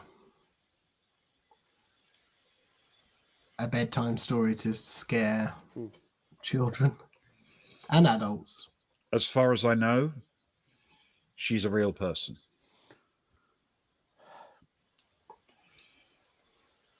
Certainly my father talked about her as if she was. In actual terms, as in, I went to dinner last night with Paulina, or more More like grey. statements. There was another hideous murder where somebody was cut to pieces with a small knife. And the Guardians believe it was Polina's handiwork.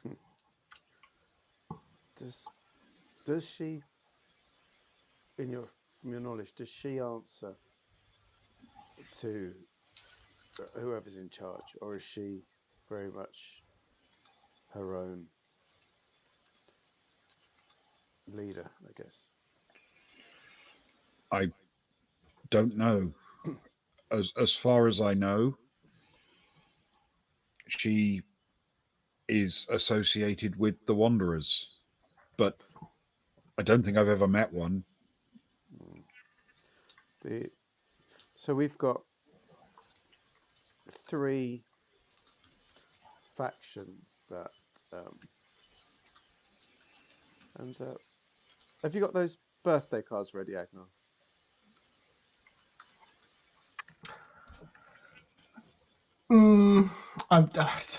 Listen, I did message Cara about sketching up some cards for us, but I'm not an artist. You're a good actor, though. Would you like to mime the laying of some birthday cards down? Oh no, yeah, of course. I was worried for a minute that you were going to ask me to mime the design on each birthday card, and I'm not that creative, but I can certainly. Handles. He draws into his imaginary coat pocket area and pulls out something, dramatically lays it down on the table. You're like the Gambit of the Imperium. Imaginary birthday cards. The Gambit of imaginary birthday cards. I love it. I just wish you had spoken a more Cajun accent. Me too. If there was to be a coup, in my mind, there are 3 forces that would stand in your way. The security forces, loyal to the leader. The safety office, loyal to Jalek Jin. And the Wanderers, loyal to this Polina. That's a lot of good birthday cards going down there. The security forces, are they loyal, do you think, to your father, or do you think they're loyal to the city's governor?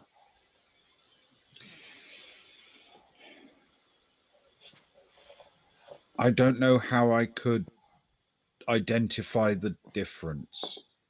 They seem to be loyal to the city, but for most of them, they've never known the city before my father.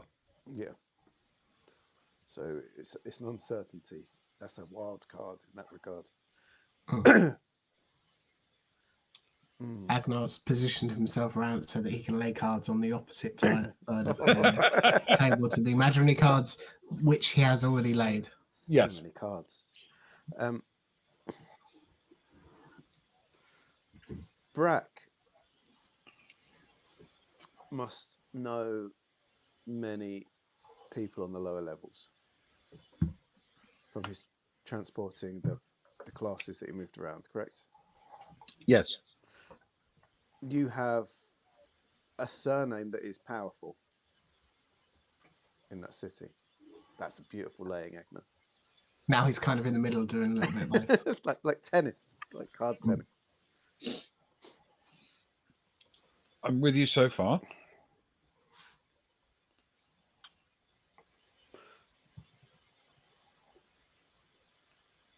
The Imperium, as you said, won't care about the planet as long as some stuff is still coming out and it's not causing major trouble where they have to get people involved. he shows an empty hand and leads over and pulls a card from behind Soraya's ear and lays it on the table.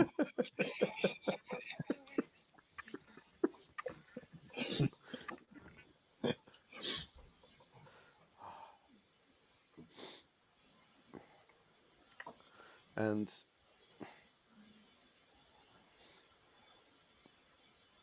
there was in my many years flying around as scout on my own, I have many evenings to myself, and I looked into history. And there have been many revolts throughout history, some good, some not so good, some work, some don't work. There are some interesting slave revolts in ancient Rome, led by gladiators and such like. And they didn't, I'll be honest, it didn't necessarily end well. You're not selling this. Yeah. But there are other movements and revolutions and changings of leaders throughout history that have led to improvements for those who need it most. And I think, I like to think, Agnon, please stop me if I'm wrong. If our only use to you, Brack, the Zodani, is a means to cut 3 cables and condemn 7 million people, some of whom probably don't like, some of whom probably deserve it, to horrific stormy death, I think. Would you agree, Agnar? We would just be heading back to the Baltic Star. Agnar reaches into one of his pockets, and it wasn't all that long ago that it was actually his birthday. It was in real life, but in the game it wasn't that long. He pulls out a birthday card given to him by Kara, lays it on the table. I would say that that's a wholly accurate statement to make. I agree. But if we could find a way to enact change in the city, which might not be bloodless, but would be a lot less bloodless, would be focused on key points, would bring closure to Brack and the others that left from the city, but involved you as a figure point, and would potentially lead to ultimately a less efficient city, perhaps one that suddenly doesn't need quite so many people there because some of those that are forced there might choose to leave, therefore meaning fewer Imperium on the planet,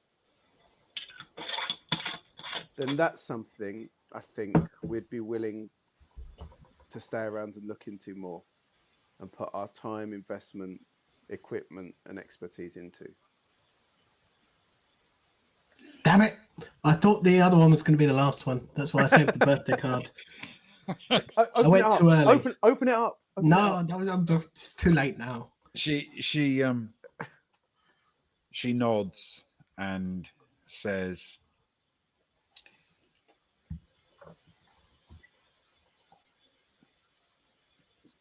I appreciate what you're saying,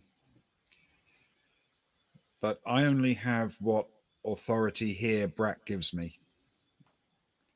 To Garaval, I'm just an outsider.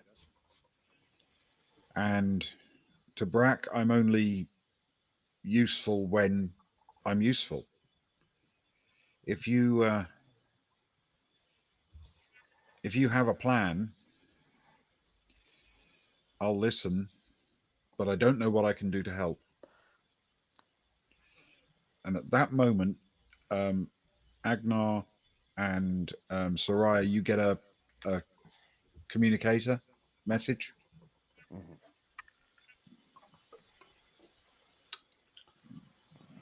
Agnar will reach into his other pocket that isn't full of birthday cards and start checking, see who it's from. It's Rose. And she says, I thought you should know there is a mercenary cruiser breaking orbit and entering the atmosphere. Oh.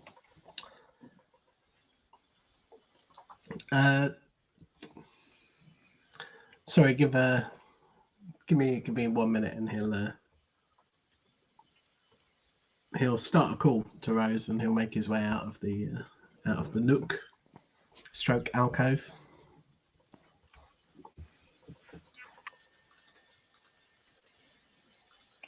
Yeah. Yeah. Message received. Have we got any more information? It's a pretty decent sized craft. It's looks on the scanners pretty covered in weapons. Not someone we're familiar with. Not someone that's after us is what I was worried about. Not that I know of. But yes. And they've completely ignored us. Destination on the planet? Can you? Yeah, somewhere near the middle of the south ice cap. Okay. Thanks. If you get anything else, or if you can pinpoint it more accurately, that'd be a big help. No need to engage with them in any way, I would say, at this point. Okay. But that's good to know. If any others follow, likewise, more information is good. All right. I'll let you know if anything happens. And it's probably about a minute or so later when your communicator rings again. And it's Kat saying, I'm on the bridge. The cruiser is starting to broadcast on lots of different frequencies. I don't know if you can catch it, but I thought I'd relay it to you. And please do. She touches a contact, and you sort of catch the very end of a message, and it's not entirely clear what the message is because it's on a loop, if you know what I mean. Yeah, he'll make his way back into the nook as he's listening. Are you going to put it on like speaker so everyone can hear it? If he's inside the nook, mm-hmm. He will, because you said there's some level of sound protection, right? Yeah, once the partition's closed, he doesn't want to cause any panic or anything in the whole area, but inside the nook, I think. Okay, so just you four and Tally will be able to hear it. Yeah. Because there isn't anyone that close to the outside of the nook. Okay.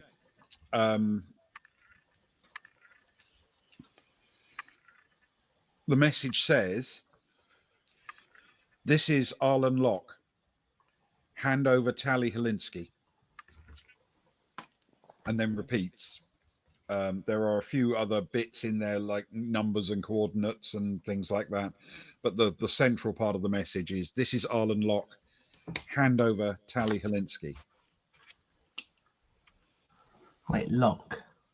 Mm-hmm. L-O-C-K? L-O-C-K-E. L-O-C-K-E. That's a really familiar surname. A-R-L-E-N? Yep. Why is that familiar? Let me load up the encyclopedia. Agnar will say, "This is we've just heard from the Baltic Star that ship is currently heavily armed mercenary ship. I believe they described it as, but I can't vouch for that. Heading towards the middle of the southern ice cap." And he'll look at Tally's reaction.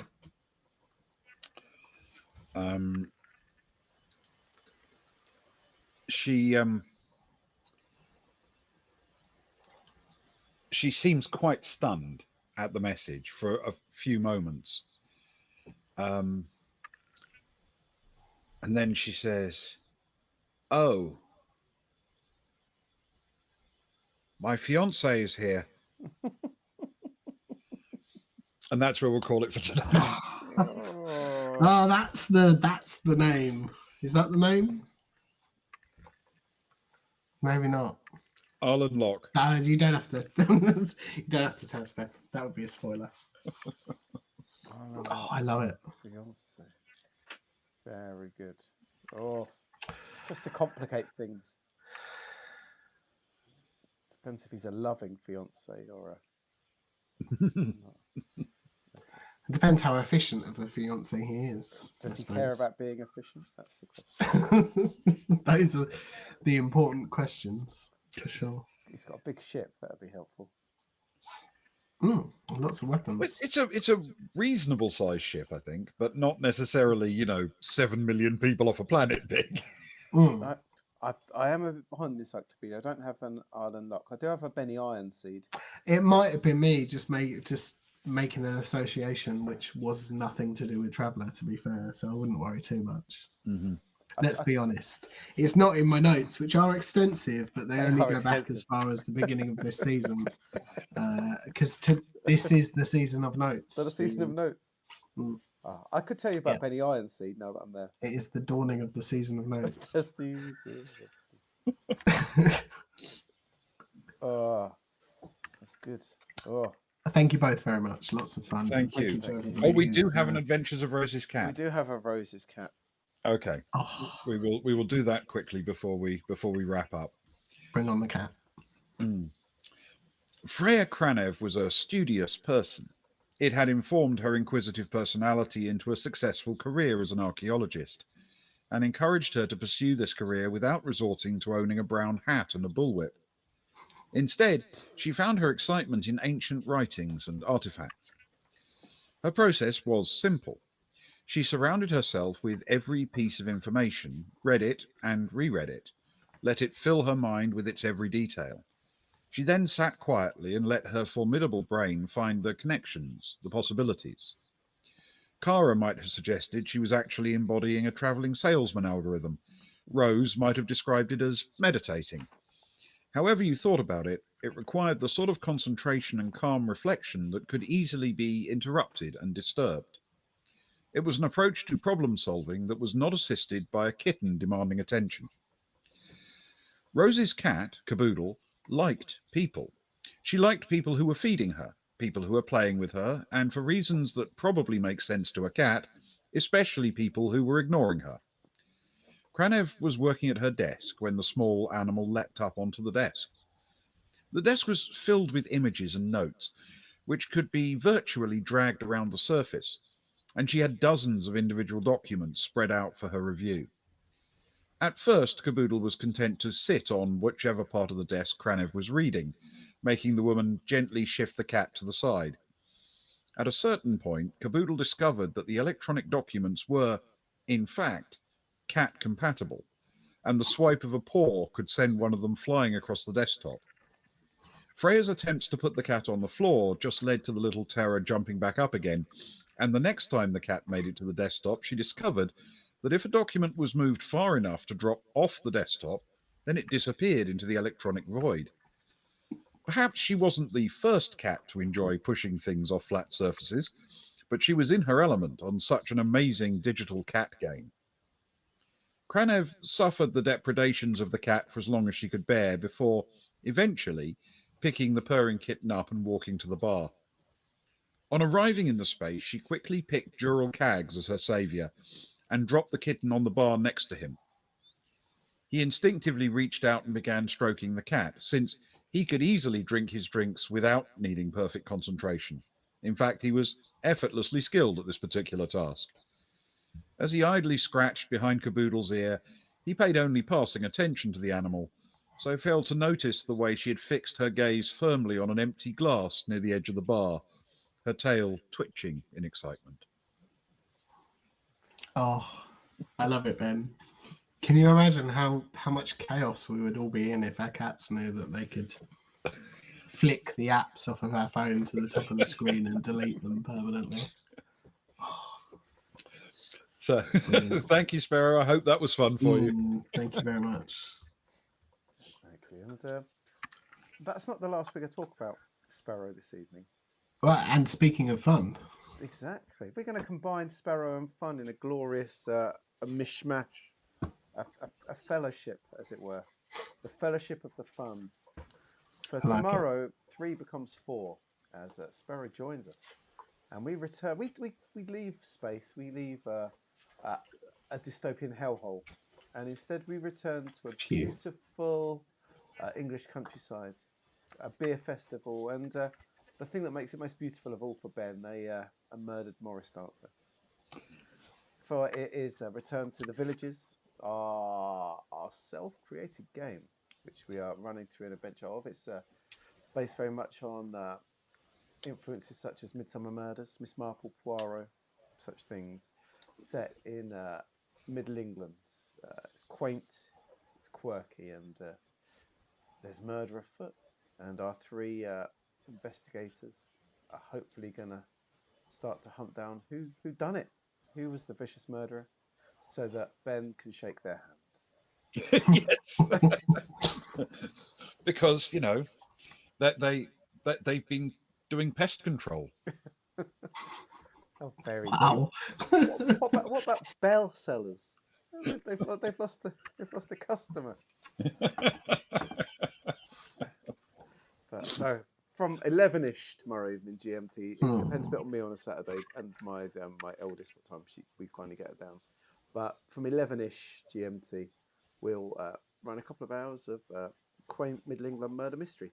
If you wish to join us, and It should be enormous fun. I mean, the setting's nice. The characters are fun, and it's very light-hearted. It's very easy stuff to enjoy. Exactly. I'm looking forward to it already. I'm also looking forward to my bed, the big Baltic Star bed. I'm getting in first tonight, so I'm getting in the middle. I'm middle spoon tonight. It's all right. You can warm it up. I'll get it all warm. I'll get my feet nice and warm. I know you moan if my feet are too cold. But while the other 2 make themselves hot chocolates, and I warm the bed, we're going to wish you all good night, dear friends. Thank you so much for joining us. It was a good night this evening, and I hope you appreciate Thank you so much. what we've done. And we'll see you all soon. Have a wonderful Saturday, everyone. And good night. Good night. Good night.